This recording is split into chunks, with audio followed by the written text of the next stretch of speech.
When I started writing Divine Consciousness from a Dystopian Diaspora to Afrofuturism in 2018, it was not intended as a prophetic work, but instead as factual.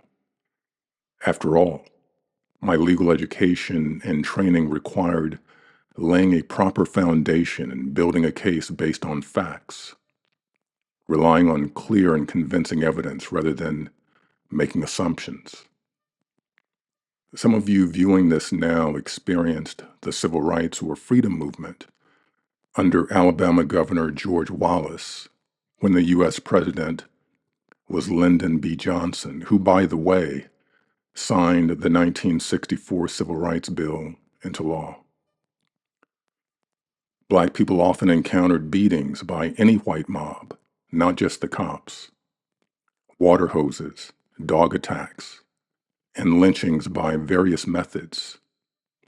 Others recall the Law and Order campaign under Richard Nixon in response to the Black Power movement, an expansion of FBI surveillance, intensified persecution, prosecution, and killings by the criminal justice system, the flood of guns and dope in Black communities and cities across America, and so on.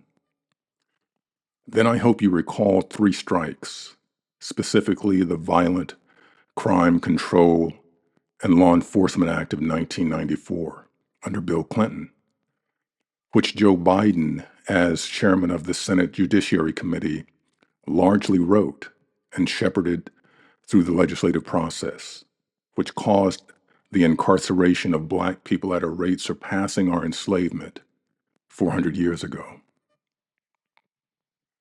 Then, ironically, under Barack Obama and the first Trump regime, there was a killing spree by white police and other whites, beginning with Trayvon and too many more to name, then Breonna Taylor, Ahmaud Arbery, George Floyd, and others since. So with this brief submission to refresh your recollection, what's different now? Many are reacting that all of a sudden, after the recent presidential election, shit done turned terrible. But this is not the loop.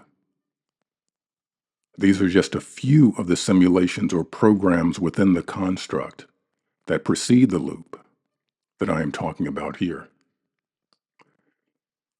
I have had several conversations and have heard a handful of Gen Zers and millennials surprised by the visual data of almost entirely red U.S. maps shown during and post-election. The visual data presented by these red maps has never really changed. What changed over time was our perception, a misinterpretation or failure to properly and precisely parse the data of the reality of America.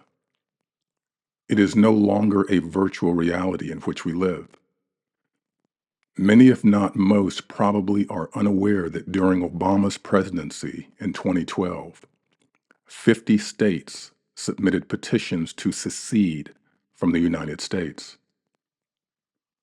The loop.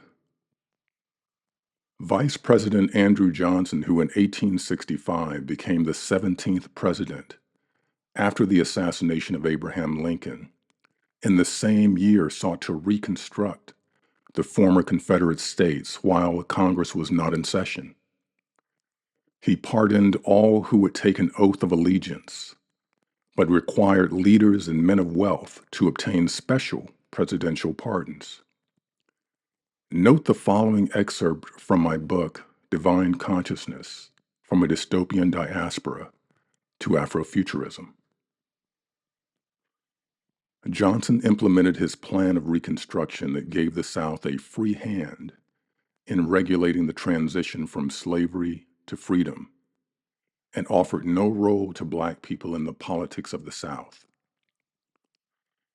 Congress took control of Reconstruction, but Johnson vetoed its Reconstruction legislation, specifically the Reconstruction Act of 1867.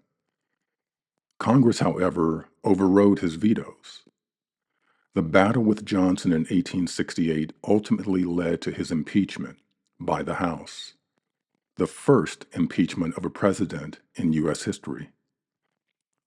The Senate failed to convict him by one vote. Under the direction of Congress, most Southern states held new constitutional conventions in 1867 and 1868.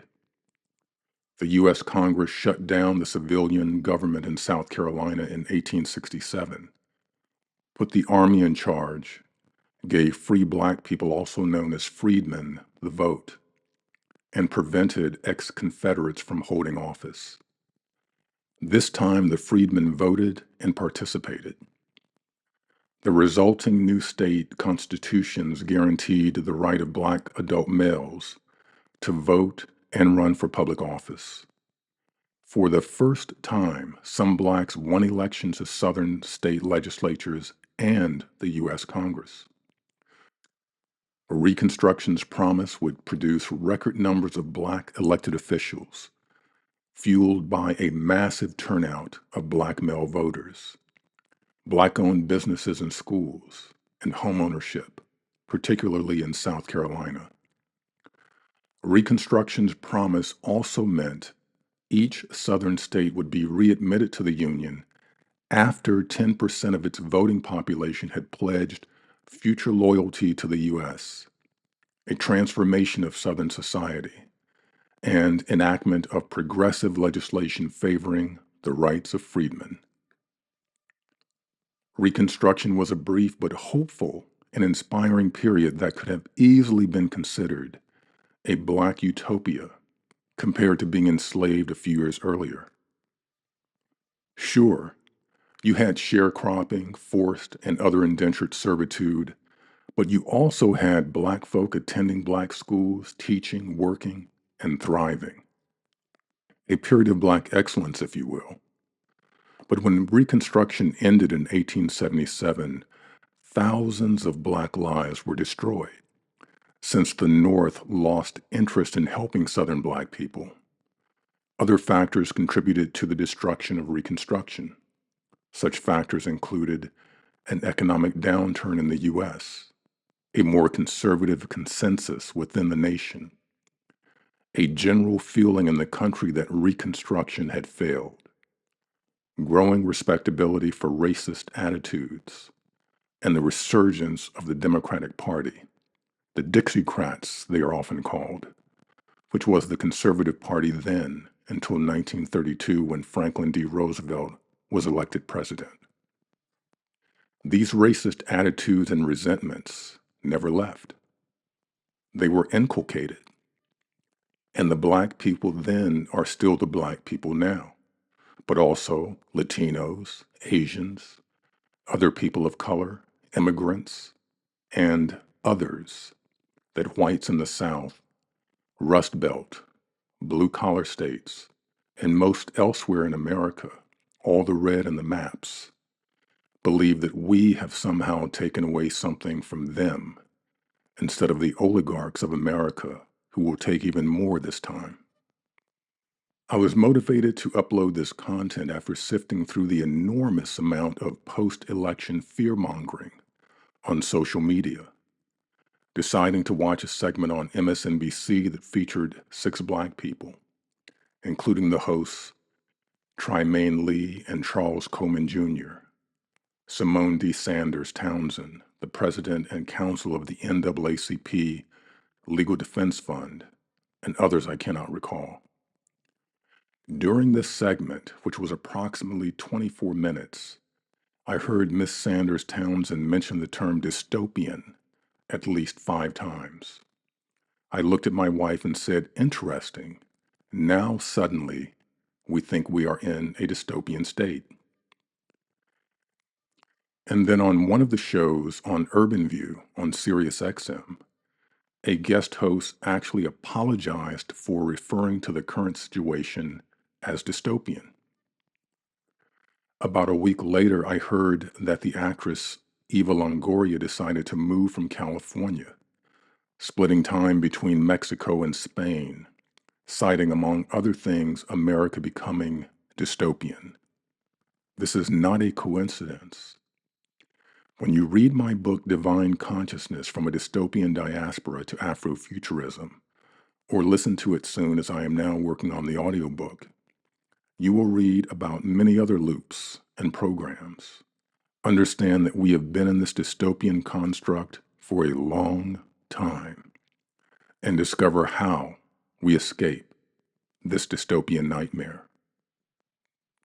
A big thank you for tuning in. To learn how you can order Divine Consciousness from a Dystopian Diaspora to Afrofuturism, visit www.artgrio.com/publishing.